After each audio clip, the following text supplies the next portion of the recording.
Welcome back to my channel. അപ്പോൾ ഇന്നത്തെ video എന്താണെന്നുള്ളത് തമ്പനയിൽ കണ്ടപ്പോൾ തന്നെ നിങ്ങൾക്ക് മനസ്സിലായി കാണും. കൂർക്കമ്പലി എങ്ങനെയാണ് ഒഴിവാക്കുക എന്നുള്ളതാണ് ഇന്നത്തെ വീഡിയോ.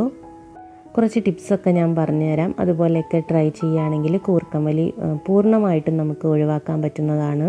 എങ്ങനെയാണ് കൂർക്കമ്പലി മാറ്റുക എന്നുള്ളത് നോക്കാം. ആദ്യത്തെ ടിപ്പ് എന്താണെന്ന് വെച്ചിട്ടുണ്ടെങ്കിൽ, ഒരു ഗ്ലാസ് വെള്ളത്തിൽ ഒരല്ലി വെളുത്തുള്ളി ചതച്ചിട്ടിട്ട് വെള്ളം തിളപ്പിച്ചിട്ട് കുടിക്കുക. അത് ഒന്നാമത്തെ ടിപ്പ്. രണ്ടാമത്തെ ടിപ്പ് എന്താണെന്ന് വെച്ചിട്ടുണ്ടെങ്കിൽ, വെളുത്തുള്ളി ഒരല്ലി എടുത്തിട്ട് കഴിക്കുക, ചവച്ചരച്ച് കഴിക്കുക. അത് എന്നും രാത്രി കിടക്കുന്നതിന് മുന്നെയാണ് ചെയ്യേണ്ടത്. ഞാനിപ്പോൾ ഈ പറയുന്ന എല്ലാ ടിപ്സും കിടക്കുന്നതിന് മുന്നേ ചെയ്യേണ്ടതാണ്. മൂന്നാമത്തെ ടിപ്പ് എന്താണെന്ന് വെച്ചിട്ടുണ്ടെങ്കിൽ, കുറച്ച് മല്ലിയുടെ ഇലയും കുറച്ച് പുതിനയുടെ ഇലയും കൂടെ വെള്ളത്തിലിട്ട് തിളപ്പിച്ചിട്ട് ആ വെള്ളം കുടിക്കുക. നാലാമത്തെ ടിപ്പ്, ചെരിഞ്ഞു കിടന്ന് ഉറങ്ങാൻ വേണ്ടി ശ്രദ്ധിക്കുക.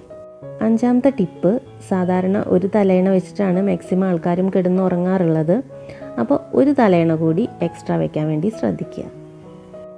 ഈ പറഞ്ഞ ടിപ്സുകളെല്ലാം തന്നെ വളരെ എഫക്റ്റുള്ളതാണ്. അതുകൊണ്ട് കൂർക്കമ്പലിയുള്ള ആൾക്കാർ ഇതൊക്കെ ഒന്ന് ട്രൈ ചെയ്ത് നോക്കുക. എന്നിട്ട് നിങ്ങളുടെ ഫീഡ്ബാക്കൊക്കെ എനിക്ക് കമൻറ്റ് ബോക്സിൽ അറിയിക്കുക. ഇന്നത്തെ എൻ്റെ ഈ വീഡിയോ ഒരാൾക്കെങ്കിലും ഉപകാരപ്പെടുമെന്ന് വിചാരിക്കുന്നു. അപ്പോൾ എൻ്റെ ഈ വീഡിയോ നിങ്ങൾക്ക് ഇഷ്ടമായി എന്ന് വിചാരിക്കുന്നു. ഇഷ്ടമായിട്ടുണ്ടെങ്കിൽ ലൈക്ക് ചെയ്യുക, ഷെയർ ചെയ്യുക, ചാനൽ മറക്കാതെ സബ്സ്ക്രൈബ് ചെയ്യുക കേട്ടോ. അപ്പോൾ അടുത്തൊരു വീഡിയോ ആയിട്ട് കാണുന്നവരേക്കും ടാറ്റാ, ബൈ ബൈ.